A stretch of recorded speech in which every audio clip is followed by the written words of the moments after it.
Olá, irmãos, quero cumprimentá-los com a graça e a paz do nosso Deus. Estamos nesta série de sermões e hoje o tema será No Meio da Transformação.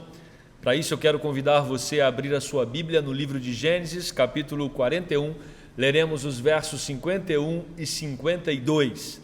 Gênesis, capítulo 41, versos 51 e 52.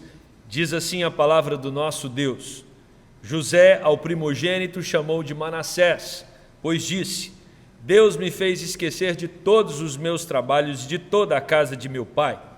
Ao segundo chamou-lhe Efraim, pois disse: Deus me fez próspero na terra da minha aflição. Oremos. Querido Deus, fale ao nosso coração. Estamos mais uma vez reunidos, mesmo em nossas casas, para aprendermos um pouco mais daquilo que o Senhor tem para nos ensinar. Que o Teu Espírito pastoreie os nossos corações, que sejamos iluminados, direcionados, Deus, para não só aprendermos, mas vivermos de acordo com aquilo que o texto tem para nós neste momento. Essa é a nossa oração e a fazemos no nome de Jesus, o nosso Salvador. Amém e amém.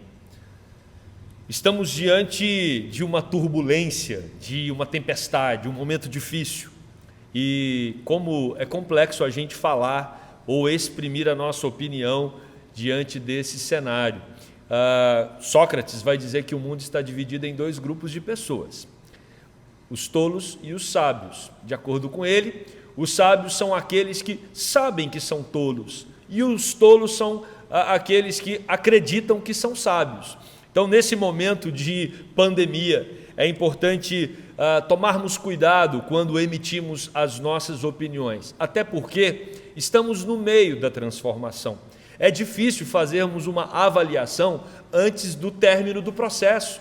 É difícil chegarmos a alguma conclusão quando a própria história ainda não foi concluída. Por isso precisamos de sabedoria. E uma pergunta que surge é: onde estão os sábios nesse momento?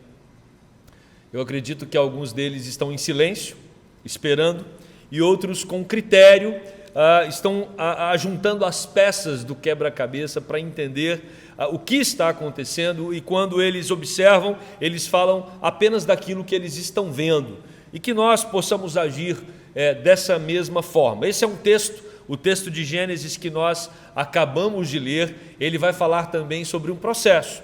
Ele vai falar sobre alguém que está no meio de uma transformação. E essa pessoa é José. José, ele acaba de ser nomeado aqui governador do Egito, pois ele interpretou um sonho que Faraó teve, quando o Faraó sonha com 7 vacas gordas, depois 7 vacas magras, 7 espigas espigas cheias e depois 7 espigas mirradas. E quando ele interpreta o sonho de Faraó, Faraó diz aos seus oficiais, aqui no capítulo 41, verso 38, acharíamos porventura homem como este, em quem há o Espírito de Deus? Nos chama a atenção o fato de que Faraó, quando vê a interpretação e as dicas que o próprio José dá para administrar esse momento de fartura que vai acontecer ali no Egito, é orientação do próprio Deus na vida de José. Faraó reconhece que José é um homem marcado pela presença do Espírito de Deus. E aí o texto vai falar que José casa, sob orientação do próprio Faraó. Diz o versículo 45 de Gênesis 41 o seguinte: E a José chamou o Faraó de Zafenate Paneia, e lhe deu por mulher a Azenate, que era filha de Pontífera, sacerdote de On, o maior dos videntes, e percorreu José toda a terra do Egito. Então, José casa com Azenate, e ele tem 2 filhos, e aí nós chegamos no texto que nós lemos. Os filhos chamam Manassés e Efraim. E esses nomes devem ser destacados, porque existem alguns detalhes interessantes. O primeiro deles: ambos os nomes louvam a Deus. Isso mostra que Deus é central na vida de José. Tanto Manassés quanto Efraim apontam para a centralidade de Deus na vida do seu servo. Outro detalhe é que os nomes são hebraicos, ou seja, ele não esqueceu da terra do seu pai, ele não esqueceu da casa do seu pai. Um terceiro ponto muito interessante é que os nomes Manassés e Efraim revelam uma aparente contradição. Olha o que significa Manassés, de acordo com o texto. Nazan é a palavra hebraica, significa esquecer. E aí ele está se referindo à casa do pai, né? Manassés, vai dizer o versículo, Deus me fez esquecer de todos os meus trabalhos e de toda a casa de meu pai. Esse nome, ele parece remeter a um momento muito difícil que José experimentou na casa dos seus pais. Imagine você colocar um nome no seu filho e esse nome simbolizar que você esqueceu de tudo que vivenciou na casa dos seus pais. É um nome impressionante, nos chama a atenção. José quer esquecer daquele momento. E o nome Efraim, por outro lado, significa que ele foi frutífero, próspero na terra do seu sofrimento, né? Então, na casa do pai, da casa do pai, José quer esquecer, e da terra do sofrimento, José quer enfatizar que ali ele se tornou próspero. Meus queridos, esse versículo, ele mostra para nós que às vezes a nossa vida realmente é contraditória, ela é paradoxal. Esses nomes, eles são dados no meio de um processo de transformação, e nós precisamos entender esse processo na vida de José. O que está acontecendo? Vamos olhar para o passado, vamos olhar para o presente, esse momento aqui que José está vivendo, e vamos também olhar para o futuro, né, para aquilo que vai acontecer não só com José, mas também com toda a sua família. Nós, ao olharmos para trás aqui na vida de José, precisamos voltar ao capítulo 37. Por que José coloca o nome de um dos seus filhos, Manassés, e por que esse nome significa esquecer da casa do meu pai? José sofreu muito na casa de seu pai. Isso é relatado aqui nesse capítulo 37, já no versículo 3, quando o texto vai dizer que Jacó amava mais a José do que a seus outros irmãos. E aqui nós já temos um grande problema, o filho preferido.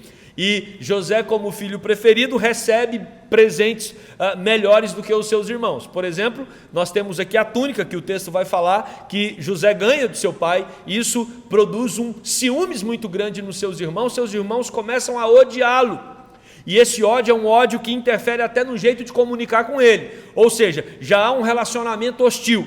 Imagina você estar numa casa onde você tem vários irmãos e todos eles não suportam você. Essa é a realidade de José aqui nos seus primeiros anos de vida. E o texto vai dizer que José tem um sonho, e no seu sonho ele vê um feixe se levantando, e ele vai dizer que esse feixe é ele, e todos os demais feixes se inclinam diante dele. E José conta o seu sonho para os seus irmãos, e os seus irmãos então deduzem que ele está falando que ele vai ficar de pé, e todos os seus irmãos vão se ajoelhar, se humilhando diante dele. E os irmãos então falam: pô, José, você está de brincadeira. E eles passam a odiá-lo ainda mais, diz o texto. Como se não bastasse, José teve um segundo sonho. E nesse sonho, ele vê 11 estrelas, ele vê a lua e o sol. E ele conta esse sonho novamente para os seus irmãos. Parece até que ele quer provocar, mas ele está simplesmente descrevendo o que aconteceu. E ele conta isso agora também para os seus pais. E Jacó, pai de José, repreende José dizendo: mas meu filho, do que você está falando? Você está falando que todos nós vamos nos dobrarmos diante de você? E aí nos chama a atenção o versículo de número 11 do capítulo 37, que vai dizer que os irmãos ficam com mais ciúmes ainda de José, mas o pai considerava consigo mesmo tudo aquilo que José havia falado sobre os sonhos. Isso aqui é um sinal de maturidade.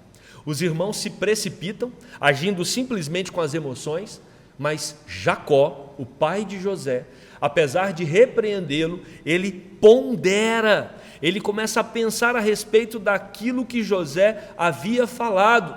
Meus irmãos, se queremos trilhar no caminho da sabedoria, precisamos ponderar acerca dos pensamentos que muitas vezes são contrários àqueles que ativam positivamente as nossas emoções.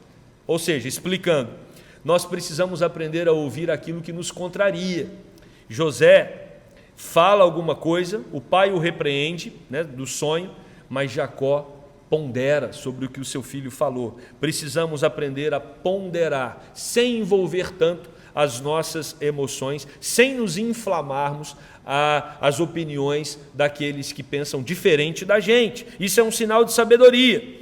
E Jacó, então, depois de um tempo, os irmãos já estão cuidando do rebanho, no pasto, Jacó chama José e diz: olha, vai ver como seus irmãos estão.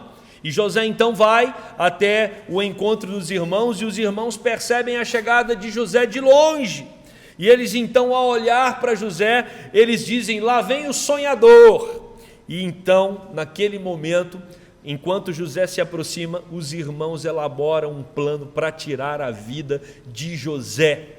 E aí eles falam: vamos então pegar o nosso irmão, o sonhador, e vamos jogá-lo numa cisterna seca, a gente tira a vida dele, joga ele lá, e a gente mata um animal, suja a túnica dele de sangue, e a gente mostra para o nosso pai e fala que José foi devorado por um animal. Mas aí Rúben, percebendo que esse era um plano muito cruel, ele dá uma outra ideia para os irmãos: não, vamos colocar José na cisterna, mas sem tirar a vida dele.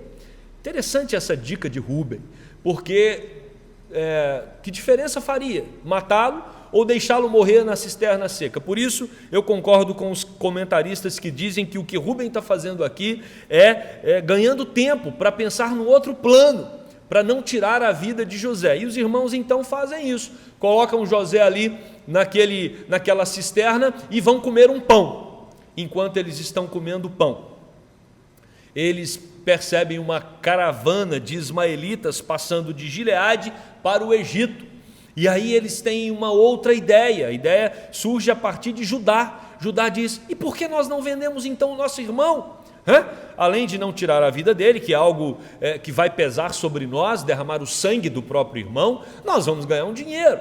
E eles então fazem isso, eles vendem José para essa caravana.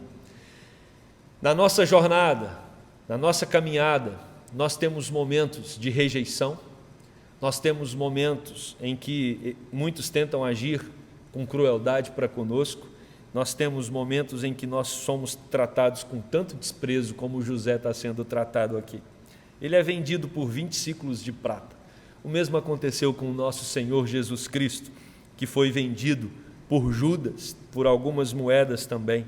Nós então observamos que José é vendido e vai para o Egito, e os seus irmãos retornam para casa levando a túnica do irmão, toda molhada com sangue de um animal, e eles falam para o pai que provavelmente o irmão foi devorado por um animal selvagem. E aí o texto vai dizer que Jacó, que amava tanto o seu filho, ele rasga as vestes, e ele então lamenta profundamente e por muitos dias a morte do seu filho José. Os outros filhos tentam consolar o pai, e o texto vai dizer que Jacó rejeita o consolo de todos os seus filhos. José então chega no Egito, e lá ele é vendido a Potifar. Potifar era comandante da guarda de Faraó, e o texto vai nos dizer que ali ele vive um outro drama, tudo começa bem. Potifar vê que o Senhor é com José. É interessante nós observarmos ao longo de toda a narrativa o quanto as pessoas pagãs percebem a presença de Deus na vida de José. Esse também é um elemento que deve ter no meio da nossa transformação, no meio do processo. Enquanto enfrentamos dificuldades, as pessoas precisam enxergar não só quem somos, mas principalmente quem é o Deus que está conosco diante desses momentos. E Potifar percebe claramente que o Senhor era com José, porque o Senhor fazia com que onde José colocasse a sua mão, prosperasse.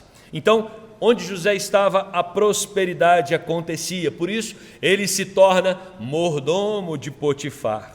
O Senhor abençoou a casa do egípcio por amor a José, diz o capítulo 39, verso 5. Deus amava José. José sabia disso, mesmo enfrentando as adversidades, mesmo enfrentando as tribulações.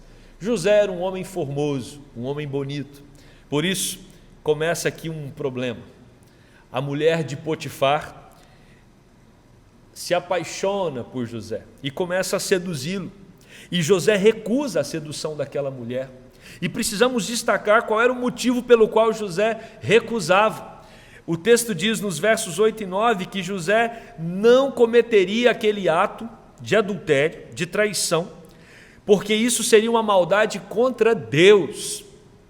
A santidade de José, a obediência de José demonstrava o quanto ele temia ao Senhor. Poderia ser um jovem revoltado, poderia ser alguém cheio de complexos, afinal de contas, ele foi vendido pelos seus irmãos, ele foi desprezado pelos da sua casa, e isso significa o nome Manassés, né? Por isso ele quer esquecer desse momento tão duro da sua vida. Mas aquela mulher então, por não ser correspondida por José, ela arma uma cilada e o acusa de assédio. José então é preso. Como se não bastasse, no meio do processo, ele ser vendido pelos irmãos, agora ele está numa prisão de maneira injusta. Aquela mulher monta todo um cenário e ele está ali agora trancado numa prisão. Mas o texto vai nos ensinar que o Senhor, porém, era com José e lhe foi benigno e lhe deu mercê perante o carcereiro. Mesmo na prisão, Deus abençoa José e José percebe isso com muita clareza. E não só ele, mas o carcereiro também. Potifar percebeu a presença de Deus na vida de José. O carcereiro percebeu a presença na vida de José. Deus estava com ele no meio da transformação. Deus estava com ele no meio do processo. Não importa os momentos que nós vivemos, não importam as dificuldades que enfrentamos. O que importa é a certeza da presença de Deus. O Senhor era com José em tudo o que ele fazia, diz também o versículo de número 23, parte B, do capítulo 39. E o Senhor fazia José prosperar até mesmo ali na prisão.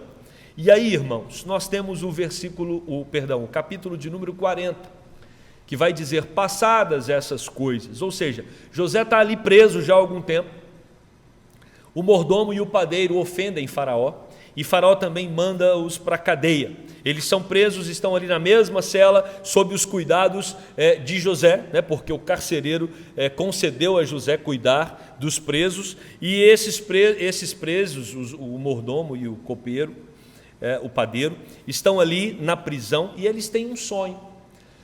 Depois do sonho eles ficam muito tristes, né? E como José cuidava da cadeia, da prisão, ele pergunta para aqueles prisioneiros, né, para o padeiro e para o mordomo, por que vocês estão tristes?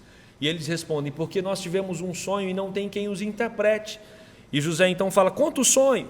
E eles contam, no capítulo 40, verso 9, o copeiro-chefe diz, eu sonhei com uma videira, ela tinha 3 ramos, cachos de uva, e eu exprimia os cachos de uva no copo de Faraó. E José então diz para ele, o seu sonho significa que daqui 3 dias você voltará para o seu trabalho. E quando você chegar lá, diz José para o copeiro-chefe, lembra de mim. E aí o padeiro também conta o sonho dele, talvez com expectativa positiva, assim como o copeiro-chefe. Ele fala que ele sonha com 3 cestos na sua cabeça, aves comiam os pães que estavam ali, e na verdade José interpreta esse sonho dizendo para o padeiro que isso significava que em 3 dias ele estaria morto, Faraó iria condená-lo à morte, e é exatamente isso que acontece. E quando o copeiro, né, o padeiro-chefe, ele sai 3 dias depois, morre, é condenado à morte, mas o copeiro, quando ele vai sair, José diz para ele, lembra-te de mim quando você estiver lá com Faraó. Meus irmãos, imagina a esperança de José no meio da transformação, no meio do processo. O copeiro vai lembrar de mim. E o texto diz que o copeiro não se lembrou dele, versículo 23 do capítulo 40, o copeiro-chefe saiu e se esqueceu completamente de José.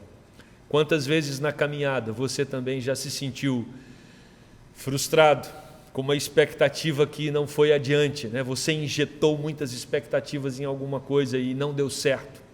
Nós temos aqui José certamente passando por isso no meio da tribulação, no meio do processo. Mas aí, meus irmãos, o nome Manassés significa isso. Quando José olha para trás, o que ele vê é rejeição na casa do seu pai, o que ele vê é um ódio muito grande dos seus irmãos para com ele, uma crueldade quando ele é vendido, né, naquela caravana dos ismaelitas. Quando ele olha para trás, o que ele vê é um momento de muita dor na sua vida, e ele então coloca o nome Manassés porque ele quer que Deus o faça esquecer de tudo aquilo. Deus me fez esquecer da casa do meu pai, Deus me fez esquecer desse passado duro. Mas aí nós olhamos para o presente de José, e aí o nome Efraim. O nome Efraim fala desse momento em que José está no Egito, não é a casa do pai. Casa do pai nós entendemos como sendo um lugar de proteção, um lugar de sustento, um lugar de amor, e José não conseguia perceber nada disso na casa do seu pai. Foi um momento de muita dor para ele, mas aí na terra do sofrimento, José encontra com a prosperidade. Esses são os caminhos de Deus. Às vezes não compreendemos, esperávamos e tínhamos algumas expectativas que não foram supridas por fontes que pareciam óbvias, mas Deus abre outras portas que nos enchem de alegria, que nos enchem de entusiasmo, que fazem o nosso coração compreender que muitas vezes Deus não trilha por caminhos tão óbvios. E aqui nós estamos diante dessa realidade. Por isso os nomes dos filhos de José são tão importantes e demonstram com tanta franqueza a realidade com que esse homem viveu diante de Deus. Deus esteve com ele em todo o processo. Isso é marcante. Mas agora no presente, 2 anos depois que o copeiro-chefe sai da prisão, diz o capítulo 41, Faraó tem um sonho. E Faraó sonha com 7 vacas gordas que iam à frente, depois 7 vacas magras atrás, e no meio do caminho as vacas magras comiam as vacas gordas, engoliam aquelas vacas gordas. E Faraó acorda, e talvez ele pensou que era apenas um sonho, e ele volta a dormir, e ele tem um outro sonho. Nesse outro sonho, ele também sonha com 7 espigas agora, né, que eram cheias, e 7 espigas mirradas, e as 7 espigas mirradas comiam as espigas boas. E aí Faraó acorda com o espírito perturbado, porque foram 2 sonhos que tinham o mesmo sentido. E o que ele faz? Manda chamar os sábios, manda chamar os magos, e nenhum deles interpretam aquele sonho de Faraó. E aí, naquele momento, o copeiro-chefe se lembra de José. O copeiro-chefe se lembrou de José no tempo que Deus quis que ele se lembrasse. Nós precisamos crer no governo soberano de Deus. Nosso Deus controla todas as mentes e corações. Faraó tem o sonho. O mago e o sábio não conseguem interpretar o sonho, porque Deus os impediu de interpretar. O copeiro-chefe agora se lembra de José. Deus queria que José saísse da prisão nesse exato momento. Por isso nós temos que entender que diante dessa pandemia que estamos inseridos, Deus vai trazer a solução no momento dele. Claro que como filhos, nós devemos continuar em oração, clamando para que Deus dê sabedoria aos cientistas para encontrar uma vacina, um medicamento. Esse é o nosso papel, clamar a Deus, mas Deus vai resolver isso no tempo dele, quando os propósitos dele estiverem cumpridos. Então nós precisamos entender que é Deus quem controla todas as mentes e corações. E aí José sai da prisão, Faraó manda chamá-lo, e ele chega na presença ali de Faraó, e Faraó conta o sonho, e José então diz o seguinte para Faraó: Deus está manifestando o que irá fazer. Mais uma vez a centralidade de Deus. E José diz para Faraó: Faraó, o Egito vai ter 7 anos de muita fartura, e depois 7 anos de escassez. E José dá algumas dicas para Faraó. Ele diz: é importante que você recolha aí entre a nação os melhores administradores, construa celeiros, para que você armazene nos 7 anos de fartura, para ter o que comer durante o tempo de escassez. E Faraó fica impressionado com a fala de José, e aí ele então diz para todos aqueles seus oficiais que estavam ao seu redor: acharíamos homem como esse, em que há o Espírito de Deus? Que maravilha, irmãos. Potifar viu a presença de Deus na vida de José. O carcereiro viu a presença de Deus na vida de José. E agora, é ninguém menos que Faraó, vendo claramente a presença de Deus na vida de José.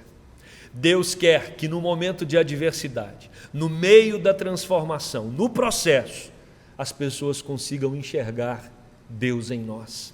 Esse é o nosso papel, manifestar a presença de Deus, conduzindo as nossas vidas em cada etapa, em cada momento. E aí, meus irmãos, José tinha 30 anos e ele recebe agora de Faraó a autoridade sobre todo o Egito.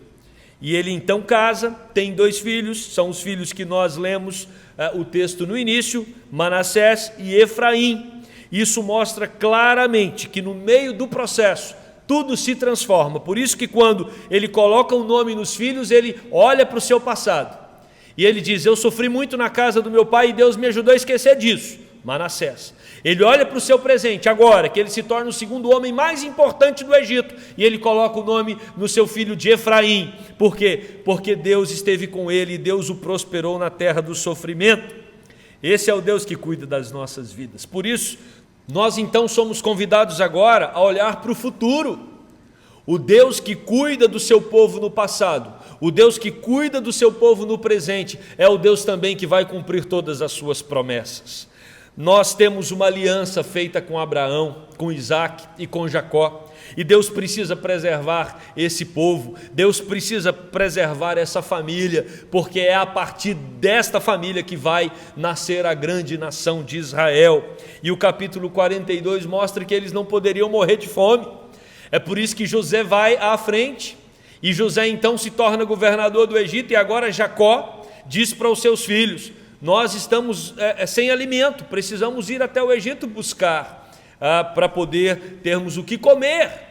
E José já está lá, preparando, porque aprove a Deus que José chegasse à posição que ele estava, para que a família, e não só a família, mas toda a terra, pudesse enfrentar esse momento de adversidade, esse momento de escassez. Jacó manda os seus filhos ir até o Egito, e eles vão, e quando eles chegam lá, José é quem os recebe. Imagine, irmãos, o constrangimento desse momento. Eles não sabem que é José, mas José sabe que são os seus irmãos. E José então começa a fazer algumas perguntas. Vocês ainda têm pai? Tem mais algum irmão? E eles então começam a contar, sim, nosso pai está vivo. Nós temos um outro irmão chamado Benjamim.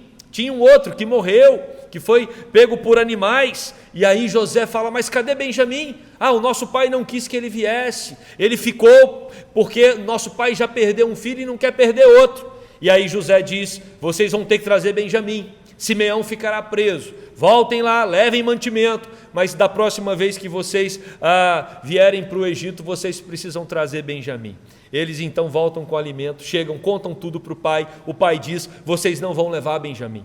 E aí, eles então passam um período ali, o alimento começa a acabar novamente, e Jacó diz, vocês precisam voltar ao Egito e trazer comida. E eles dizem para o pai, nós não podemos nos encontrar com o governador do Egito sem Benjamim. E aí, olha só o que diz Jacó, o Deus poderoso vos dê misericórdia, se perder filhos, sem filhos ficarei. No meio do processo, no meio da transformação, nós precisamos nos apegar à misericórdia de Deus. Jacó já havia sofrido um grande trauma, ele está com medo de sofrer outro, mas ele se apega à misericórdia de Deus. Nós precisamos, irmãos, confiar no sustento e no cuidado de Deus, nós precisamos confiar na providência de Deus, e é isso que Jacó faz. E Jacó sabe que se Benjamim não for, todos ali perecerão, e ele então libera Benjamim para ir. E aí o texto diz que José encontra com Benjamim, ele abraça o seu irmão, versos 29 e 30 do capítulo 42, e José chora muito.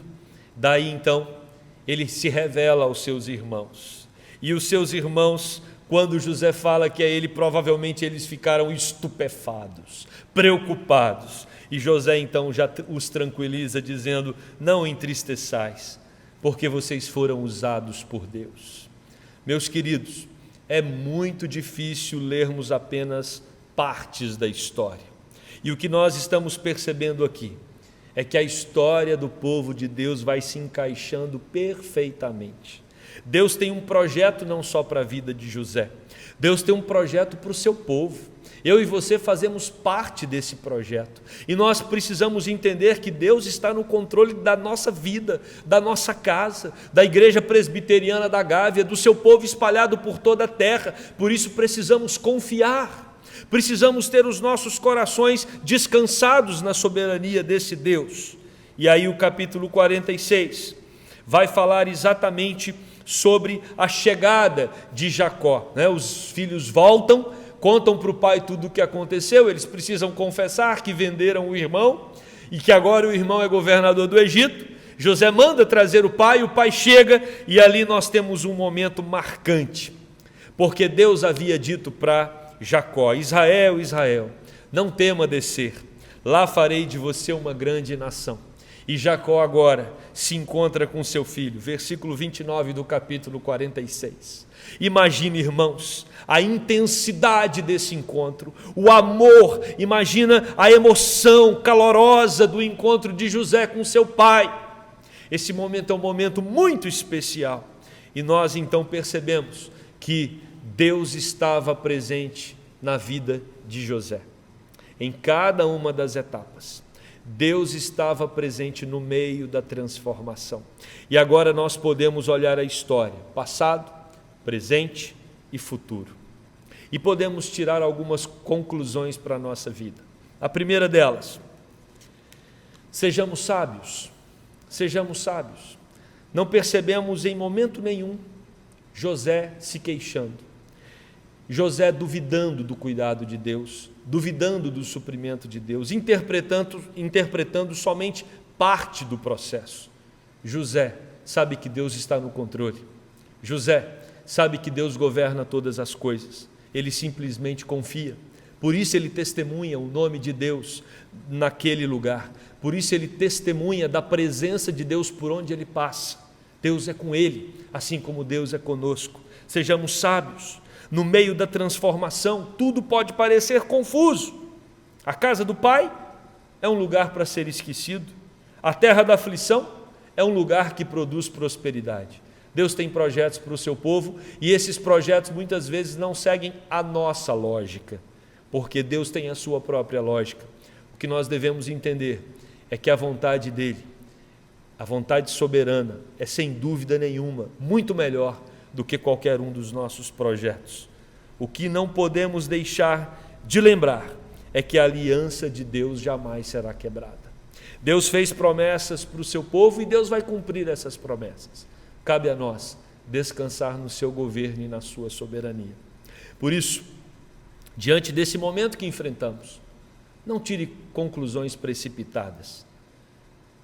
Observe o que Deus tem feito na sua vida. Observe o quanto Ele tem cuidado de você. Testemunhe do grande amor dEle. Revele ao mundo o quanto você é dependente, o quanto você confia no Deus soberano que governa sobre tudo e sobre todos. Ele já enviou o Consolador, Ele já enviou o Seu Espírito para nos orientar e nos ajudar no processo. Por isso, não precisamos temer. Deus está conosco no meio da transformação. E se nós temos aqui o livro de Gênesis, terminando no capítulo 50, falando sobre a terra prometida que foi dada aos seus pais, que foi dada a Abraão, a Isaac e a Jacó. Essa terra prometida um dia vai ser alcançada pelos descendentes de Jacó, e eles alcançaram. Nós sabemos a história, José leva seus irmãos ali para o Egito, a família começa com 70, eles crescem, se tornam numerosos, se tornam depois lá na frente escravos, clamam a Deus, Deus levanta Moisés, o povo é liberto, Josué conduz o povo até a terra prometida, porque Deus cumpre as suas promessas. E nós sabemos que tem uma terra prometida para nós. Aquela terra lá, ela simplesmente prefigurava a vida que nós receberemos, a terra celestial que nos será concedida por meio da obra de Jesus Cristo. Então, quando nós olhamos para o futuro, nós temos a plena convicção de que as promessas de Deus serão cumpridas. E por isso nós podemos tranquilizar os nossos corações enquanto atravessamos as adversidades, enquanto estamos no processo, enquanto estamos no meio da transformação. E que Deus nos ajude em cada uma das etapas que enfrentamos no nosso dia a dia. Amém. Vamos orar. Querido Deus, obrigado porque a vida de José testemunha para todos nós que o Senhor tem o controle absoluto de toda a história. Encha o nosso coração de confiança. Nos ajude a descansar no meio do processo. Que possamos evitar qualquer interpretação, Deus, ou qualquer conclusão precipitada. Nos ajude a entender que o Senhor é um Deus bom, perfeito, soberano, que reina sobre tudo e sobre todos, e só temos que descansar os nossos corações. Nos ajude, Deus, a confiar no Senhor e a testemunhar do Teu nome na nossa geração. Essa é a nossa oração e a fazemos no nome de Jesus. Amém e amém. Recebam a bênção, irmãos. Que a graça do nosso Senhor Jesus, o amor de Deus, o nosso Pai, que a gloriosa consolação do Espírito Santo esteja sobre cada um de vós e todo o povo do Senhor espalhado pela terra, hoje e para todos sempre. Amém e amém. Que Deus abençoe você, a sua família, e que você tenha uma semana debaixo da proteção e do cuidado desse Deus amoroso.